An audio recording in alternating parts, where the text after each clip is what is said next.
We are now looking at the historic site, Plaza del Piero, na baboy din ng congressman. So the point is, hindi ko malaman kung paano nila nagagawa to ng walang building permit. I challenge all of you.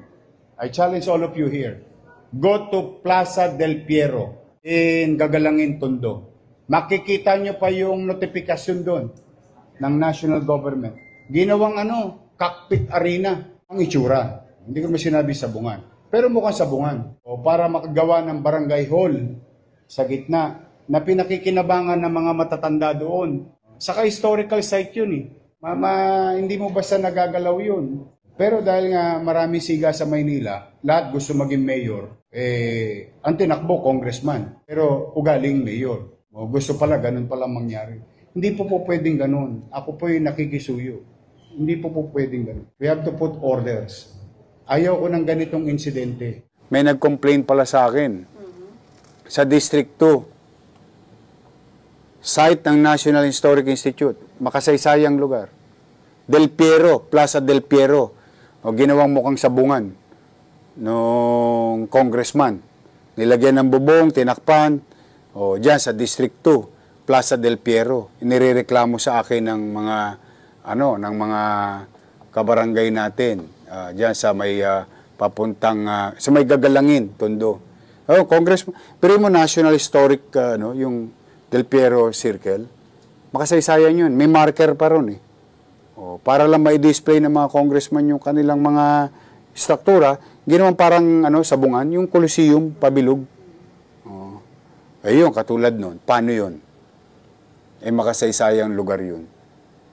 Yun yung mga bagay na sinasabi ko, huwag nilang gagawin sa panahon kasi hindi natin papayagan. Hello mga kababayan, at nandito tayo ngayon sa may Plaza del Piero, mga kababayan, dito sa may Gagalangin, Tondo. So ito po yung sinabi ni Yorme Isko na isang historical site na kung saan ay ginawan po dito ng parang building, mga kababayan, no? At sabi pa ni Yorme Isko ay parang itsura niya yung sabungan, mga kababayan, kasi ganyan daw yung itsura ng sabungan. At nakwento niya to nung speech na o yung nakaraang linggo nung Friday, no, yung Capital Report o yung Yorme's Hour. Ayan, so pinalitan niya po yung pangalan na naging Yorme's Hour na, at kanya pong sinabi na titingnan niya, mga kababayan, no, itong mga historical sites dito sa Maynila ay aayusin niya kasi bungad nung bunsod nung nangyaring mga obstruction, mga kababayan, sa bangketa na pinatayuan ng barangay hall.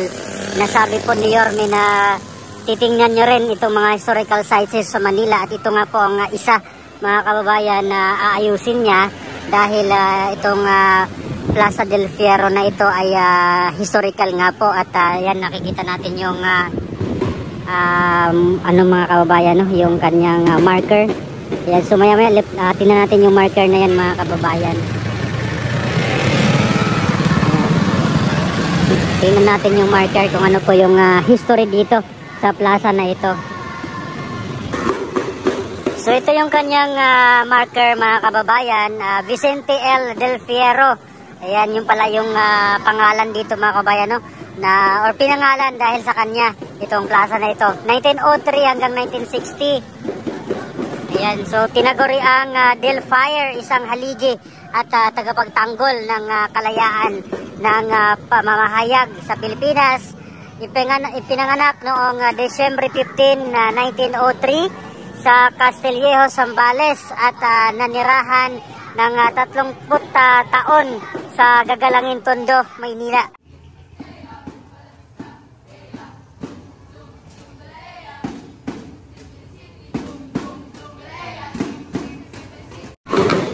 So yung marker niya hindi natin masyadong mabasa dahil meron pong harang na screen, mga kababayan.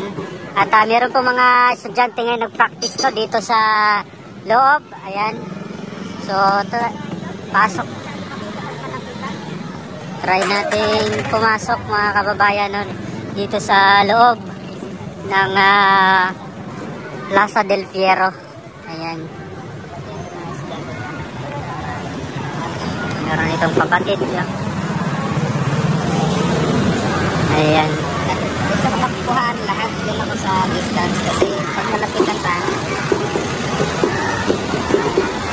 So ito yung loob mga kababayan. So mukha nga po siyang sabungan, no? Gaya po dun sa may Bitas Tondo. Ayan.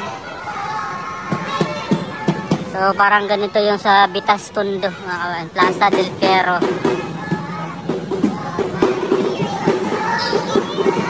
Ayan. So ito yung si Vicente L. de Fierro, mga kababayan.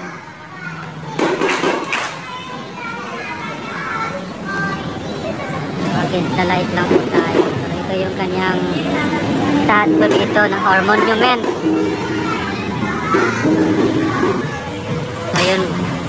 So yun po yung taas mga kababayan. Wala na po tayo nakikitang picture, no, or tarpaulin ni Mayor Hanin Lacuna at ni Congressman Valeriano.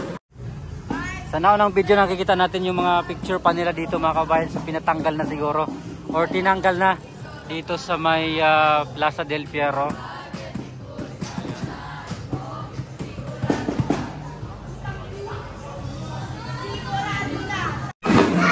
So ito yung taas mga kababayan. So meron po siyang conference room dito, no. Ayan. So nakalagay po lungsod ng Maynila.